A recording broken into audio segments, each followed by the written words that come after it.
یہ نفاق بہت نقصان دہ ہوتا ہے ہر معاشرے کے اندر. اور منافقوں کا معاملہ یہ ہے کہ مذبذبین بین ذالک، ٹامکٹوئیاں مارتے ہیں، نہ ادھر کے ہوئے نہ ادھر کے ہوئے، نہ خدا ہی ملا نہ وصال صنم. ان کے بارے میں فرمایا گیا ان المنافقین فی الدرک الاسفل من النار، کہ جہنم کے نچلے ترین حصے میں انہیں ڈالا جائے گا. اللہ ہم سب کو نفاق سے بچائے. آج کے دور میں ظاہری طور پر کسی کو منافق نہیں کہا جا سکتا، کیونکہ حضور اکرم صلی اللہ علیہ وسلم کی موجودگی میں اللہ کے حکم سے نفاق پتہ چل جاتا تھا. لیکن ہم اپنے آپ کو جانچ سکتے ہیں کہ ہم میں نفاق ہے یا نہیں ہے. تو اس کی نشانیاں بتا دی گئی ہیں کہ منافق اس کو کہتے ہیں کہ جب لڑائی ہو جائے تو گالیاں بکے، ویسا خاصم و فجر، غلط گندی گندی باتیں کہیں.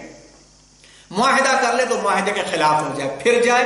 وَإِذَا خَاصَمَ وَإِذَا عَاهَدَ غَدَرَ، اور جب اس کے پاس امانت رکھی جائے تو اس میں خیانت کرے. وَإِذَا اؤْتُمِنَ خَانَ، کہ جب اس میں امانت رکھی جائے تو اس میں وہ خیانت کرے. اس طرح کی نشانیاں ہمارے اندر اگر ہیں تو ہم اپنے آپ سے نکال دیں، اور زبردستی کی چاپلوسی کہ دل میں برائی اور زبان پہ اچھا اس طرح کی چاپلوسیاں نکال دیں، یہ نفاق کی نشانیوں میں سے ہے.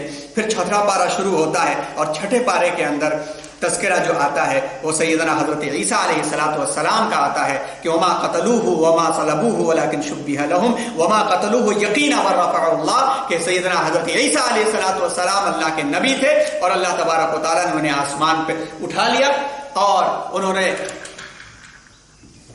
نہ تو انہیں قتل کیا نہ تو مصلوب کیا، اللہ نے انہیں اٹھا لیا. اس تذکرے کو سمجھنا ہے تو ایک بہترین کتاب ہے عیسائیت، قرآن اور انجیل کی روشنی میں. اس میں انہی کی کتابوں کے حوالوں سے، بائبل کے حوالوں سے تحقیقات ثابت کی گئی ہیں کہ اللہ تبارک و تعالیٰ نے حضرت عیسیٰ علیہ السلام کو آسمان پہ زندہ اٹھا لیا تھا. قرآن مجید نے یہاں پہ تذکرہ کیا ہے. اور پھر قرآن مجید میں کلالہ کا لفظ ہے، عورتوں کے مسائل کا لفظ ہے، اور یہ تمام معاملات ہیں. اس لیے آخر میں اس بات کی گزارش ہے کہ سورہ نساء یہ موقع ہے سکون کے ساتھ گھر کے اندر ہیں. تمام ذمہ داران حضرات تفسیروں کی روشنی میں معارف القرآن شفیع عثمانی صاحب علیہ الرحمہ بہترین انداز سے انہوں نے بیان کیا ہے، یا جس تفسیر سے بھی آپ کا دل بھرے، تفسیر ابن کثیر کے بھی ترجمے موجود ہیں، تدبر قرآن، تفہیم القرآن، جس تفسیر سے ہی آپ قریب ہیں اس کی تفصیلات پڑھ لیں. کیونکہ وراثت کے مسائل نہیں معلوم کیے اور صحیح وراثت تقسیم کر کے نہیں گئے تو ایک بڑا حق چھوڑ کر کے گئے. اور اگر وراثت میں عورت کا حق مار لیا گیا اور وراثت کو صحیح تقسیم نہیں کیا گیا تو تا حیات حج کے باوجود، ذکر و اذکار کے باوجود حرام کھانے کے مرتکب ہو سکتے ہیں. اگر وراثت میں کہیں کوتاہی ہو گئی ہو تو پھر ہمیں چاہیے کہ وراثت کو صحیح طریقے سے تقسیم کر دیں. اللہ تبارک و تعالی ہم سب کو اسلام صحیح سمجھنے کی توفیق عطا فرمائے، اپنی ماؤں کی عزت کرنے کی توفیق عطا فرمائے، اور ہم سب کو رمضان المبارک کی برکت عنایت عطا فرمائے، اور ان مسائل کو حل کر کے انسانیت کے حق میں رحم فرمائے. ہم توبہ کرتے ہیں، استغفار کرتے ہیں. سبحان اللہ بحمدہ، سبحان اللہ العظیم.